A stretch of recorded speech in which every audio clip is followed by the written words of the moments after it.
Hi all welcome back to my channel. అమెరికాలో నేను మెంతికూర ఎలా పెంచుకుంటానో ఈ వీడియోలో చూసేయండి. మనం కిచెన్లో వాడుకునే మెంతులు తీసుకుని 24 అవర్స్ వాటర్లో సోక్ చేసుకుని సాయిల్లో వేసుకుంటాను. వేసుకున్న తర్వాత 2 డేస్కి జర్నేట్ అయితే అవుతాయి. జర్నేట్ అయిన దగ్గర నుంచి మనం 7 డేస్లో మైక్రో గ్రీన్స్గా అయితే యూస్ చేయొచ్చు. మైక్రో గ్రీన్స్గా హార్వెస్ట్ చేసుకుంటే మనం చపాతీ, రోటీ, పరోటా, కర్రీస్లో వాడుకోవచ్చు. లేదు 15 డేస్ తర్వాత హార్వెస్ట్ చేసుకుంటే మనం కర్రీస్లో వాడుకోవచ్చు.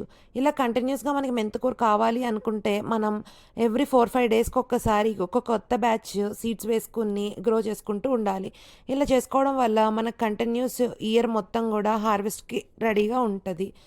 అండ్ ఒకసారి సీడ్స్తో వేసుకుంటే ఒక్కసారి మాత్రమే హార్వెస్ట్కి వస్తుంది. ఒకసారి హార్వెస్ట్ చేసేసిన తర్వాత మళ్ళీ అక్కడి నుంచి రీగ్రోత్ అయితే ఉండదు. ఈ వీడియో ఎవరికైనా హెల్ప్ అవుతుంది అనుకుంటున్నాను. మరిన్ని వీడియోస్ కోసం లైక్ చేయండి, షేర్ చేయండి, సబ్స్క్రైబ్ చేసుకోండి.